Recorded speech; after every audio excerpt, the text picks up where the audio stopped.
office. Everyone, please rise.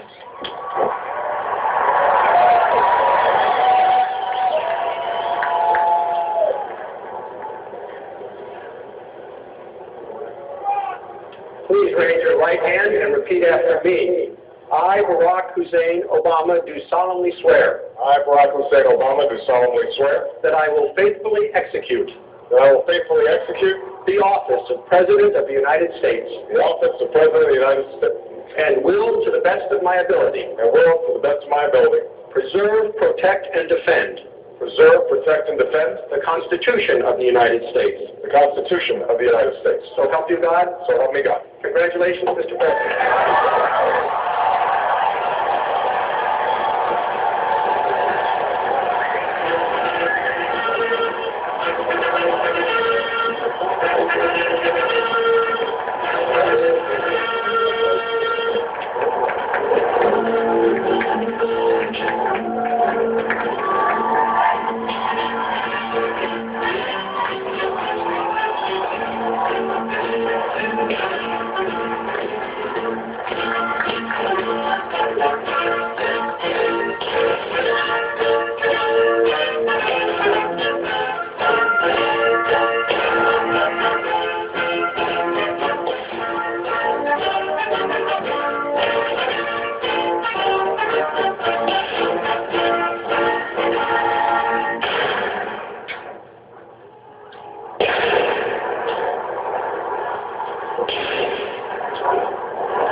Ladies and gentlemen, it is my great privilege and distinct honor to introduce the 44th President of the United States of America, Barack H. Obama.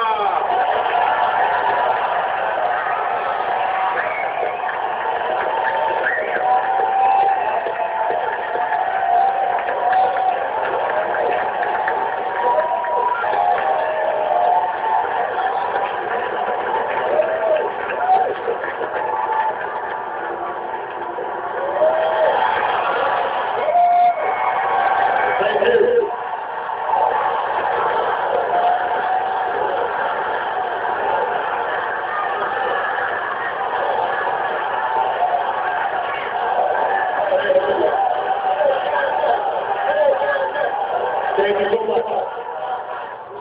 Vice President Biden, Mr. Chief Justice, members of the United States Congress, distinguished guests, and fellow citizens.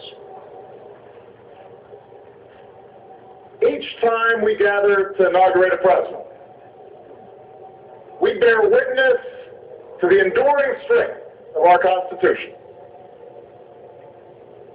We affirm the promise of our democracy. We recall that what binds this nation together is not the colors of our skin, or the tenets of our faith, or the origins of our names. What makes us exceptional, what makes us American, is our allegiance to an idea articulated in a declaration made more than 2 centuries ago. We hold these truths to be self-evident, that all men are created equal,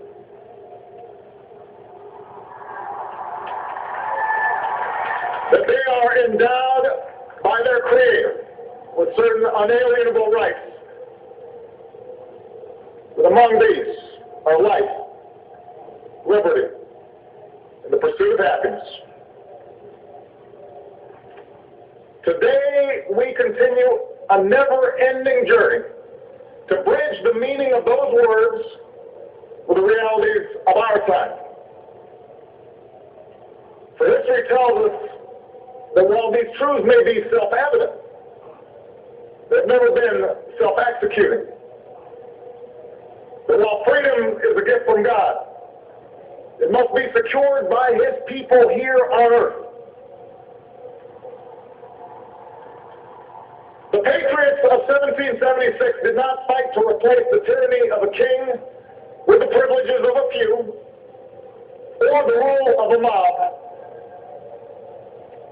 They gave to us a republic, a government of and by and for the people, entrusting each generation to keep safe our founding creed. And for more than 200 years we have. Through blood drawn by lash and blood drawn by sword, we learned that no union founded on the principles of liberty and equality could survive half slave and half free. We made ourselves anew and vowed to move forward together. Together we determined that a modern economy requires railroads and highways to speed travel and commerce, schools and colleges to train our workers. Together we discovered that a free market only thrives when there are rules to ensure competition and fair play.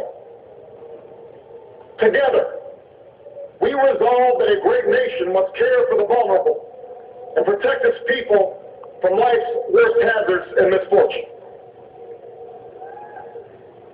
Through it all, we have never relinquished our skepticism of central authority, nor have we succumbed to the fiction that all society's ills can be cured through government alone.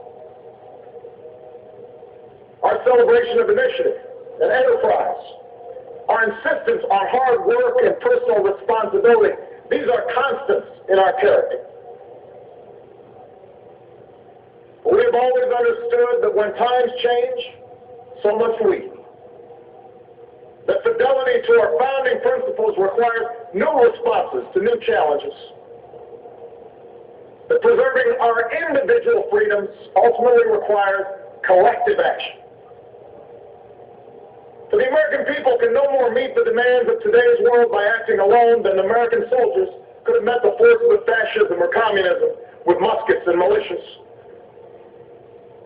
No single person can train all the math and science teachers we'll need to equip our children for the future, or build the roads and networks and research labs that will bring new jobs and businesses to our shores.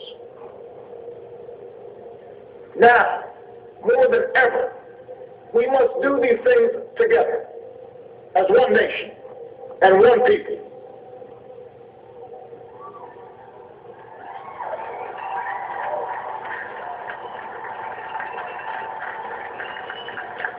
This generation of Americans has been tested by crises that steel our resolve and proved our resilience.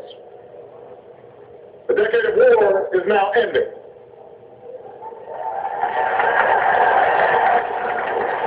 An economic recovery has begun. America's possibilities are limitless, for we possess all the qualities that this world without boundaries demands. Youth and drive, diversity and openness, an endless capacity for risk, and a gift for reinvention. My fellow Americans, we are made for this moment, and we will seize it so long as we seize it together.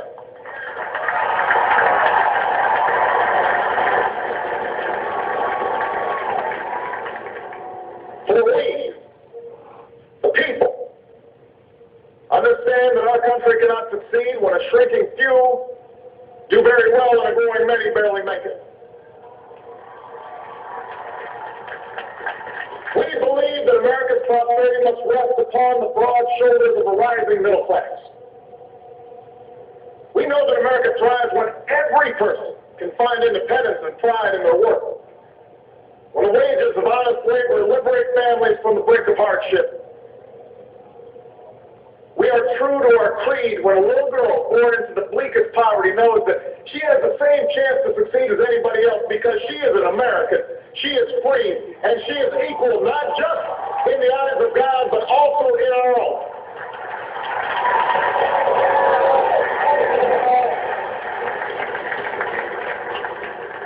We understand that outborn programs are inadequate to the needs of our time.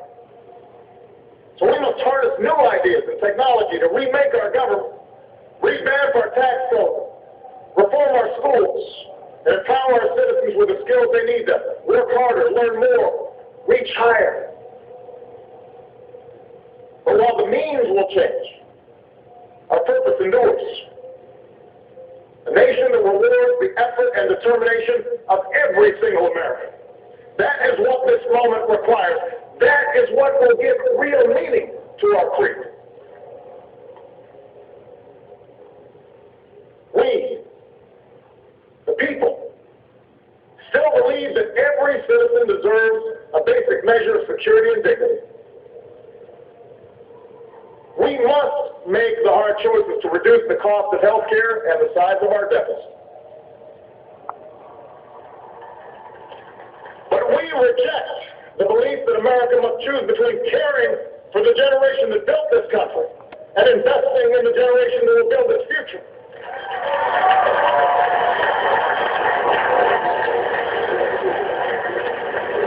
When we remember the lessons of our past, when twilight years were spent in poverty and parents of a child with a disability had nowhere to turn,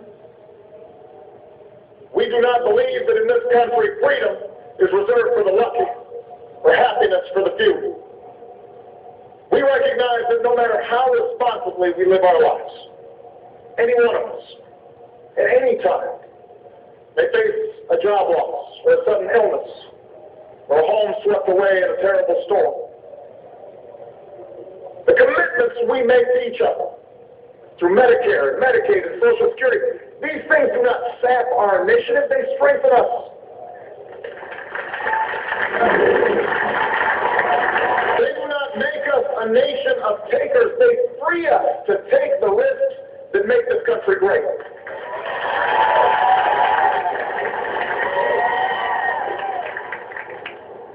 We, the people, still believe that our obligations as Americans are not just to ourselves, but to all posterity.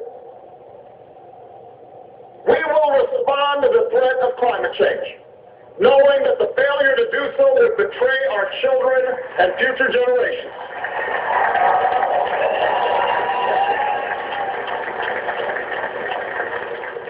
Some may still deny the overwhelming judgment of science, but none can avoid the devastating impact of raging fires and crippling drought and more powerful storms. The path toward sustainable energy sources will be long and sometimes difficult. But America cannot resist this transition. We must lead it. We cannot cede to other nations the technology that will power new jobs and new industries. We must claim its promise. That's how we will maintain our economic vitality and our national treasure. Our forests and waterways, our croplands and snow-capped peaks. That is how we will preserve our planet, commanded to our care by God. That's what will lend meaning to the creed our fathers once declared. We, the people, still believe that enduring security and lasting peace do not require perpetual war.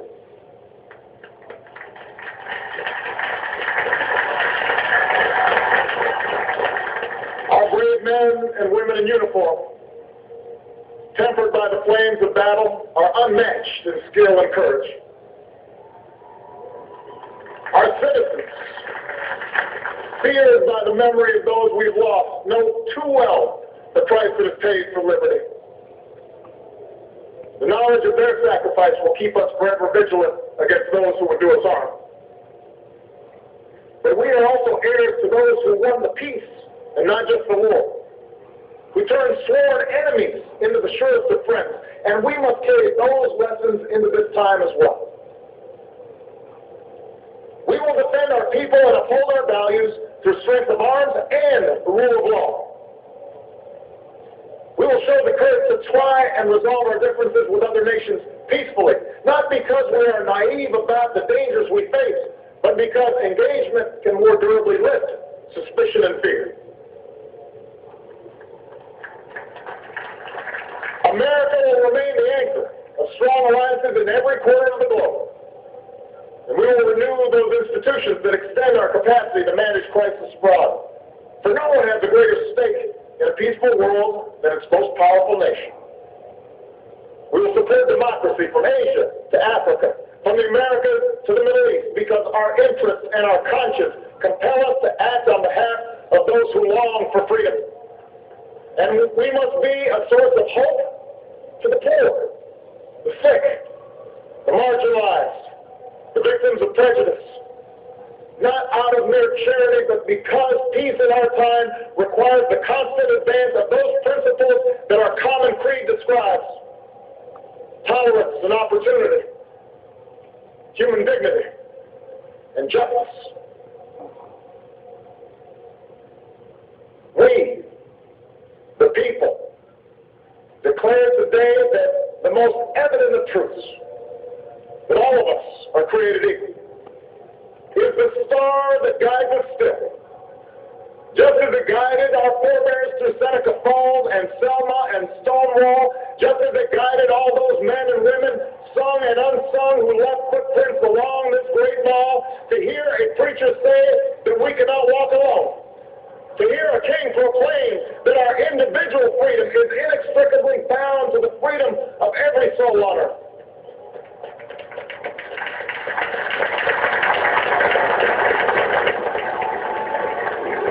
It is now our generation's task to carry on what those pioneers began. For our journey is not complete until our wives, our mothers, and daughters can earn a living equal to their efforts.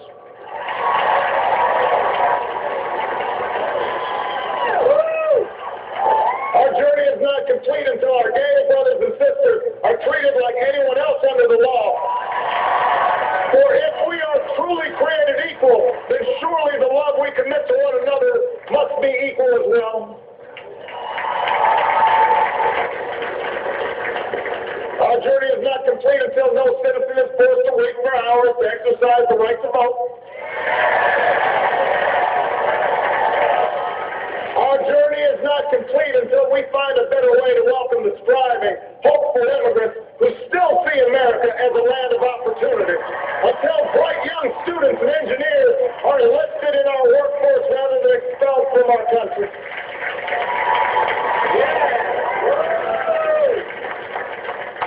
Our journey is not complete until all our children, from the streets of Detroit to the hills of Appalachia to the quiet lanes of Newtown, know that they are cared for and cherished and always safe from harm. That is our generation's task, to make these words, these rights, these values of life and liberty and the pursuit of happiness real for every American. Being true to our founding documents does not require us to agree on every contour of life. It does not mean we all define liberty in exactly the same way or follow the same precise path to happiness. Progress does not compel us to settle centuries-long debates about the role of government for all time, but it does require us to act in our time.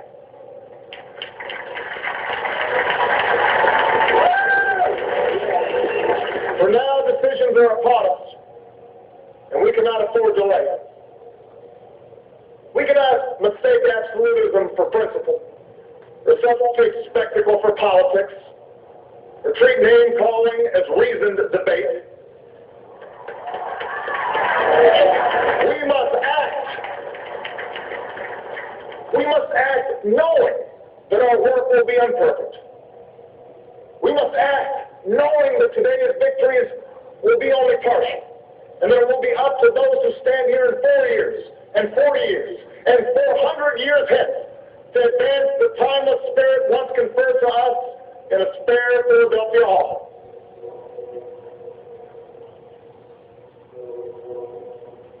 My fellow Americans, the oath I have sworn before you today, like the one recited by others who serve in this cabinet, was an oath to God and country, not party or faction. And we must faithfully execute that pledge during the duration of our service. But the words I spoke today are not so different from the oath that is taken each time a soldier signs up for duty, or an immigrant realizes her dream. My oath is not so different from the pledge we all make to the flag that waves above and that fills our hearts with pride. They are the words of citizens, and they represent our greatest hope. You and I, as citizens, have the power to set this country's course.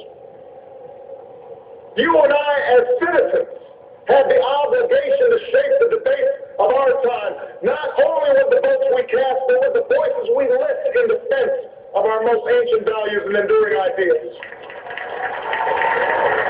Let us, each of us now embrace with solemn duty and awesome joy what is our lasting birthright. With common effort and common purpose, with passion and dedication, let us answer the call of history and carry into an uncertain future that precious light of freedom. Thank you, God bless you, and may He forever bless these United States of America.